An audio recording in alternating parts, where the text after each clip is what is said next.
देवजानी जी के पास। ये लोक जनशक्ति पार्टी पारस के राष्ट्रीय प्रवक्ता हैं। आइए इनसे बात करेंगे कि चिराग जी का कितना चांस रह गया मुख्यमंत्री बनने का, जबकि सम्राट चौधरी तो अभी भाजपा से जा मिले, उनको बनाया गया है।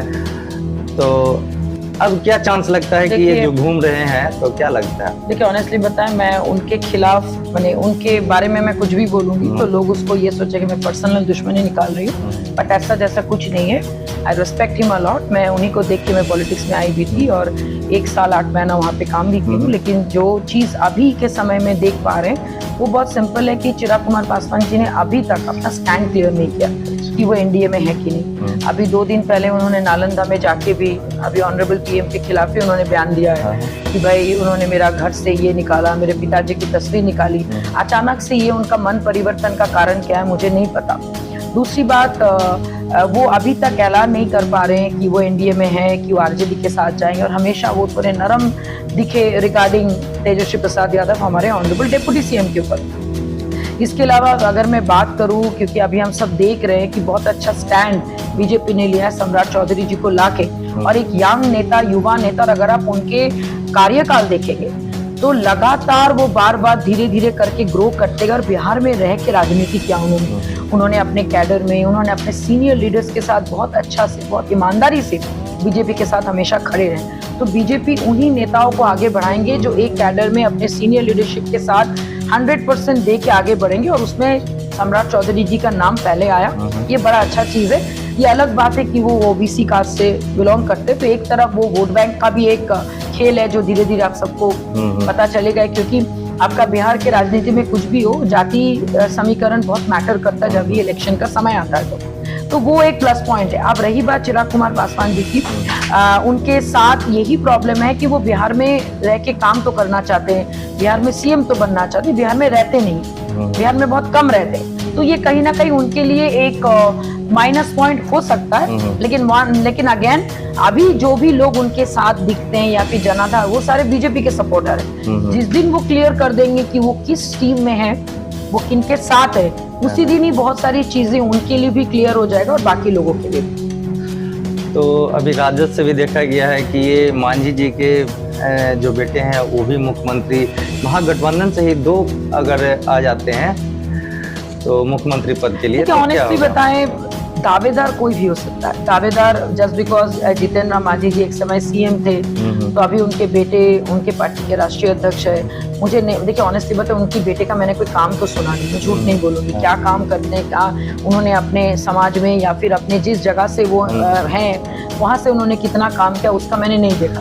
सब यंग फेस है बोल के सीएम बनेगा ऐसा जरूरी नहीं है। यंग फेस के साथ आप इस जगह पे रह के कितना कंट्रीब्यूट कर रहे हो वो मैटर करता है। जबकि सम्राट चौधरी ने किया, हालांकि वो पहले आरजेडी में थे, फिर वो बीजेपी में आए, लेकिन उन्होंने धीरे धीरे अपने करियर ग्राफ में ग्रो किया है। उन्होंने अपने समाज का, या फिर जब वो सत्ता में थे, या फिर जब वो क्या कहते हैं आपके उनके पास दारो मदार था, तो उन्होंने मेहनत किया, और इसी वजह से, उनकी लॉयल्टी की वजह से बीजेपी ने उनको आपके स्टेट प्रेसिडेंट बनाया। और सीएम के दावेदार में तो बहुत लोग हैं आपके। सम्राट चौधरी तो डेफिनेटली सीएम कैंडिडेट, वो तो बीजेपी घोषणाएं करेगी if I am not wrong. Second आपका तेजस्वी प्रसाद यादव जी भी है आरजेडी से। अभी आपने जितेंद्र राम मांझी का बेटे का नाम लिया, वो भी है। आप भूलिए मत कि हमारे ऑनरेबल सीएम अभी भी सीएम है, तो वो इन बच्चों के रेस में, इन यूथ के रेस में वो भी पीछे नहीं है। उनका दिल अभी भी बचपन का है। उम्र भले ही उनका 70 साल हो गया, तो उनको आप लोग भूल रहे हैं। वो अभी मास्टरमाइंड प्लेयर है। वो अभी कब पलटी मारेंगे, क्या करेंगे, अभी हम लोग देख ही रहे कि कल भी वो गए थे आपके प्रसाद खाने, हमारे बीजेपी के बहुत बड़े नेता के वहां पे। तो बहुत सारे अटकलियां लगाया जा रहा है, लेकिन समय ही बताएगा क्या है। जैसा कि लोग कह रहे हैं कि जैसे प्रधानमंत्री के लिए वो पद के लिए जैसे ये करेंगे, तो यहाँ प्रधानमंत्री पद के लिए उनको स्वीकारेगा कौन? अरे भाई, आपने अभी तक बिहार में विकास ही नहीं किया, आपने बिहार में कुछ किया ही नहीं, तो उनको कैसे उनको एज अ पीएम ले लेंगे? जस्ट बिकॉज आपने पुल बनाया, आपने शराबबंदी की, और आपने हमेशा ये दिखाया कि आप आधी आबादी आपके साथ है, ये सब बोलने से तो पीएम का किरदार के लिए उनके पास उतनी सीट भी तो होनी चाहिए, उतनी जीतनी भी तो पड़ेगी। फिलहाल तो उनके जेडीयू के आधे नेता तो गायब हो गए। उपेंद्र जी अपना बना लिए पार्टी, आरसीपी सिंह जी निकल गए, पीछे में 1-2 लोग हैं, विजय चौधरी जी, अशोक चौधरी जी, ललन सिंह के साथ और भी कुछ नेता, तो वो लोग भी धीरे धीरे खिसक लेंगे। तो अभी उनके पार्टी का उस वक्त तक अस्तित्व रहेगा कि नहीं रहेगा वो भी एक क्वेश्चन मार्क है। तो पीएम का तो भी बहुत दूर का, ये साल तो खैर पीएम का कुछ संभावना ही नहीं है। तो जैसा कि आपने पहले भी कहा कि चिराग पासवान अपने ये बातों पर नहीं रहते हैं, पहले कुछ जैसे कि आपने कहा कि प्रधानमंत्री को अरे गॉड भाई माने, आप लोग फिर अब कह रहे हैं कि ये तो कितना मतलब कि उनको Honestly लगता है बता, अभी आप नालंदा वाला जो उनका भी जाली हुआ था 2 दिन पहले या परसों ही शायद, वो खोल के देख लीजिए उन्होंने नरेंद्र मोदी ऑनरेबल पीएम के बारे में क्या बोला।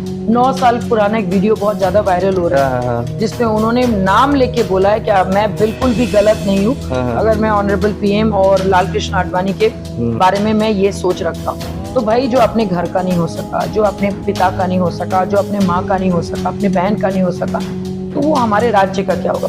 और अगर इतने ही अच्छे इंसान हैं, भगवान करे बहुत अच्छे इंसान हो, खूब अच्छा खूब करे तरक्की, उनकी बड़ी मम्मी आज भी गांव में है, आपके पास इतना बड़ा घर है एसके पुरी में, उनको ले आके क्यों नहीं रखते। आपके 24 घंटे गाड़ी आपके घर पे तैनात रहता है, भाई गाड़ी ड्राइवर उनकी बड़ी मम्मी को दीजिए ताकि वो कम से कम अपना बुढ़ापा तो अच्छा से बिताएं। ये कैसी राजनीति है भाई। आपकी बड़ी मम्मी है ना, आपकी पिता की पहली पत्नी है, तो उतना तो जिम्मेदारी, जब आप जाते गले मिल के बड़ा फोटो वोटो खिंचवा लेते, तो उनको लेके क्यों नहीं आते साथ में। आपकी अपनी मम्मी दिल्ली में रहती है और अगर आपकी एक मम्मी अगर पटना में रहेंगी, आप आएंगे, घर का खाना आपको मिलेगा, मतलब आप चाहते क्या है। हो सकता है वो आना नहीं चाहती हो। ये कैसे पता आपको। आपको ऐसा लगता है कि कोई भी बेटा दिल से फोर्स करेगा, नहीं मम्मी आप मेरे पास 15 दिन के लिए चलो, तो क्या वो नहीं आएंगी। नहीं मम्मी आप मेरे पास 20 दिन के लिए चलो, भले ही 10 दिन। अरे हम लोग ढंग से प्रेशराइज नहीं करते अपने पेरेंट्स को। हम अपने मम्मी को दिल से बुलाएंगे तो जरूर आएंगी।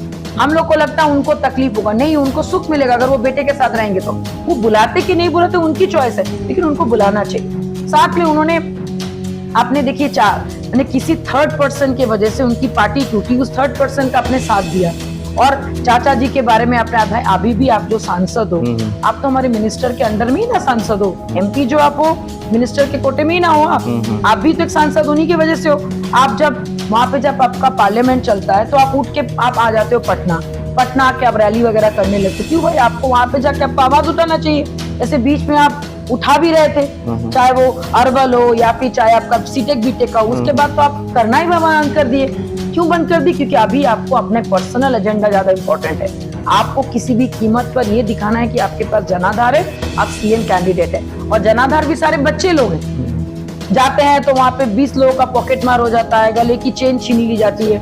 यंग देखिए क्या है ना, बिहार बोलिए कोई भी स्टेट बोलिए, एक स्मार्ट हैंडसम लुक, वो भी नेता, वो भी पहले अभिनेता थे, तो लोग अभी आज अगर रवि किशन जी के भी आएंगे करोड़ों लोग जुट जाएंगे, लेकिन करोड़ों लोग कितना वोट देंगे वो क्वेश्चन मार्क। तो जैसे सवाल फिर भी वही है मेरा कि ये जो भाजपा में तो सम्राट जी आ गए, तो फिर इनका कहाँ चांस है, ये कहाँ जाएंगे, ये किस ओर जाएंगे ये पता नहीं चल रहा है। नहीं ऑनेस्टली बताए, उन्होंने अभी तक खुद ही डिसाइड नहीं किया। उनके लिए 2 रास्ते, वो अगर एनडीए में आएंगे तो उनका स्वागत है, जैसे हमेशा से हमारी पार्टी ने कहा है कि एनडीए में उनका स्वागत है, वो आए अपना काम करें, लेकिन हमारे पार्टी में उनका विलय नहीं होगा। ये चीज हमारे मिनिस्टर साहब ऑलरेडी क्लियर कर चुके हैं। अगर वो खुद ही डिसाइड नहीं कर पा रहे, तो अगर एनडीए में नहीं आएंगे तो डेफिनेटली दूसरा उनका आरजेडी के साथ है, या फिर शायद उनके पास इतने सीट है, 40 के 40 सीट है कि वो अकेले 40 जगह से लड़े। तो चिराग जी अगर जाना चाहते हैं, अगर चाचा के साथ अगर मिलना चाहते हैं तो क्या मिल सकते हैं? क्यों नहीं मिल सकते हैं भाई, उन्होंने कभी मना ही नहीं कर सकते हैं। चाचा उनको हमेशा स्वागत कर सकते हैं कि आप एनडीए में आए, लेकिन पार्टी में वो आएंगे कि नहीं, ये अभी तक उन्होंने स्पष्ट कर दिया कि वो संभव नहीं है। उनका कहना है दल टूटता है तो मिलता है, दिल टूटता है तो मिलता नहीं है, और ये बात बिल्कुल सही है। बहुत अच्छा है। तो आपने देखा कि देवजानी जी ने कितना क्लियर कर दिया कि ये अब इनका रास्ता कहाँ जा रहा है, अभी तक उन्होंने क्लियर नहीं किया है। तो ऐसा ही खबरों के लिए देखते रहें। नमस्कार।